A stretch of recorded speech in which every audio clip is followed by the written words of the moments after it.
क्या आप कभी भी अपने ही विचारों की जंजीरों में जकड़े हुए महसूस करते हैं? क्या आपको लगता है कि आपकी सबसे बड़ी रुकावट कोई और नहीं बल्कि आप खुद हैं? क्या आप एक ऐसी जादुई चाबी की तलाश में हैं जो आपके जीवन के बंद दरवाजों को खोल सके?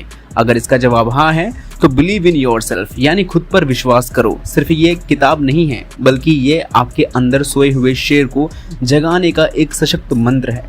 ये कहानी है आपके खुद के दिमाग के अंदर छिपी हुई असीम ताकतों की, असीम शक्तियों की, ताकि उन शक्तियों को आप पहचान सके। ये किताब आपको सिखाती है कि आप अपनी सोच से ही अपनी किस्मत को कैसे लिख सकते हैं। ज़रा सोचिए, अगर आप अपने सपनों को हकीकत में बदलने की शक्ति रखते हैं तो आप उसे अब तक इस्तेमाल क्यों नहीं कर पाए?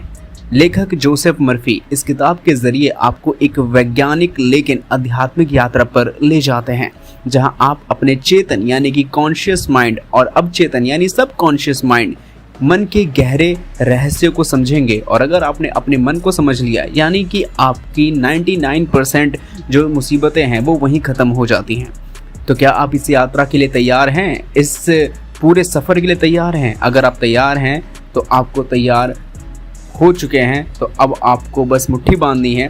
और एक और बात कि क्या आप अपनी पुरानी सीमाओं को तोड़कर एक नई शुरुआत कर सकते हैं या करना चाहते हैं? और अगर इन सभी सवालों का जवाब हाँ है तो इस कहानी में आपका स्वागत है, जहां आप अपने आप पर विश्वास करने का मतलब और उसका जादू महसूस करेंगे। ये कहानी आपके जीवन की दशा बदल सकती है। एक छोटे से कहानी से हम समझेंगे ताकि आपके लिए चीज़ काफ़ी ज़्यादा आसान हो जाए। एक पात्र है जिसका नाम है राहुल। मन ही मन वो सोचता है, हार गया, फिर से हार गया, इतनी मेहनत की फिर भी कुछ नहीं हुआ, क्या मुझ में सच में कोई कमी है? फिर दरवाजे पर हल्की सी कोई आवाज़ आती है। राहुल की माँ होती है वो, एक शांत और ममतामयी स्त्री अंदर आती है कमरे में। माँ कहती हैं, क्या हुआ मेरे बच्चे, क्यों इतने उदास बैठा है? राहुल, कुछ नहीं माँ, बस मन नहीं लग रहा, लगता है मुझ में वो बात ही नहीं है जो सफल होने के लिए ज़रूरी है। माँ, ऐसा कभी नहीं कहते बेटा, हर इंसान में कोई ना कोई शक्ति होती है, बस उसे जगाने की ज़रूरत होती है। माँ राहुल के पास बैठती है और उसके माथे पर हाथ फेरती है। फिर वह मेज से एक पुरानी हल्की पीली किताब उठाती है, जो किताब होती है बिलीव इन योरसेल्फ, जिसको लिखा है डॉक्टर जोसेफ मर्फी ने। माँ कहती हैं, ये किताब मेरे पिता ने मुझे दी थी, इसमें एक ऐसा राज छिपा है जो तुम्हारी हर समस्या का समाधान तुझे दे सकता है। राहुल, किताब?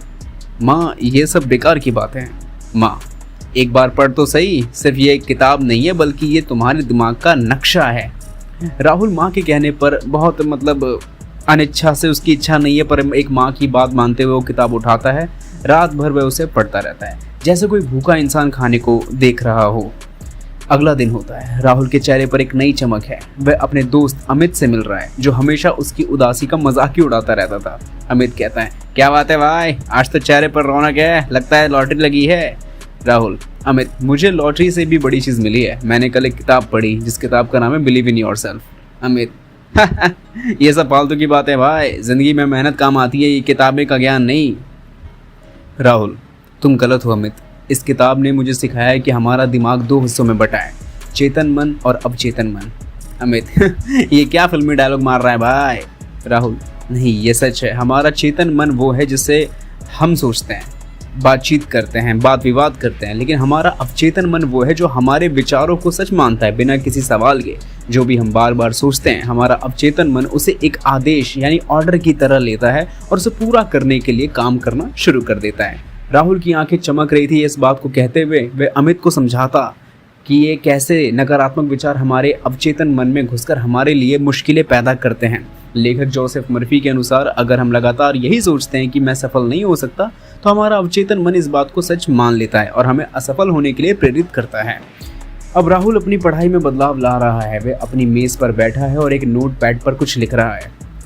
राहुल, जिसके मन के अंदर ये आवाज़ चल रही है, जैसे ही मैंने बात समझी, मैंने अपने विचारों को बदलना शुरू कर दिया। हर सुबह मैं शीशे के सामने खड़ा होता हूँ और खुद से कहता हूँ, मैं एक सफल और काबिल इंसान हूँ, मेरे अंदर वो सारी खूबियाँ हैं जो मुझे मेरे लक्ष्य तक पहुँचाएगी।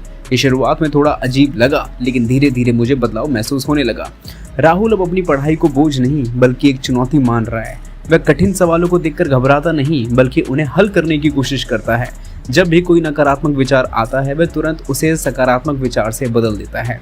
राहुल मन ही मन ये सवाल बहुत मुश्किल है। नहीं, ये सवाल मेरे लिए एक ऑप्शन है, एक अवसर है, मैं इसे हल कर सकता हूँ। फिर धीरे धीरे राहुल का आत्मविश्वास बढ़ने लगता है, उसकी मेहनत रंग लाने लगती है, उसके परीक्षा परिणाम में सुधार हुआ।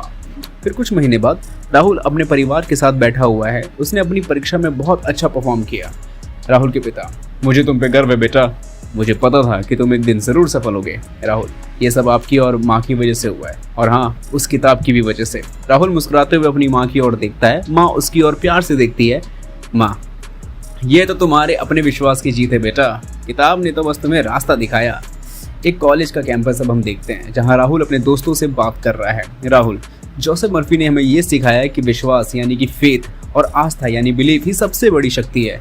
जब हम अपने अवचेतन मन में एक सकारात्मक विचार डालते हैं तो वह विचार हमारे लिए काम करना शुरू कर देता है। ये कोई जादू नहीं है, बल्कि हमारे दिमाग का वैज्ञानिक तरीका है। एक दोस्त पूछता है उससे, तो इसका क्या मतलब है कि हम बिना मेहनत के ही सफल हो सकते हैं? राहुल, नहीं, मेहनत तो करनी ही होगी, लेकिन अब तुम्हारी मेहनत वेस्ट नहीं जाएगी। जब तुम अपने आप पर भरोसा करते हो तो तुम्हारी मेहनत को एक सही दिशा मिलती है। ये किताब सिर्फ विचारों को बदलने के बारे में नहीं है, बल्कि हमें ये भी सिखाती है कि हम अपने डर, अपनी चिंताओं और अपनी नकारात्मक आदतों को कैसे दूर कर सकते हैं। यह हमें एक नया पर्सपेक्टिव, नजरिया यानी दृष्टिकोण देती है, जिससे कि हमारा मन एक खेत की तरह होता है, जिसमें हम जो भी विचार बोएंगे वही फल हमें मिलने वाले हैं। अब अगले ही दृश्य में हम देखते हैं कि राहुल अकेला बैठा हुआ है, उसके हाथ में वही पुरानी किताब है, राहुल के मन की आवाज़। इस किताब ने मुझे सिखाया है कि मैं अपने विचारों का मालिक हूँ, उसका गुलाम नहीं हूँ। हर दिन मैं अपने अंदर की शक्ति को जगाता हूँ। मैंने ये समझ लिया है कि मैं हारने के लिए नहीं, बल्कि जीतने के लिए पैदा हुआ हूँ। फिर धीरे धीरे जो है स्क्रीन धुंधली हो जाती है, और अंत में हमें ये समझ में आता है कि किताब बिलीव इन योरसेल्फ सिर्फ एक किताब नहीं, एक जादू है। लेकिन ये जादू तभी दिखेगा जब हम अपने आप पर भरोसा कर सकते हैं। अगर आपको ये बुक समरी पसंद आई हो तो कमेंट करके ज़रूर बताएं।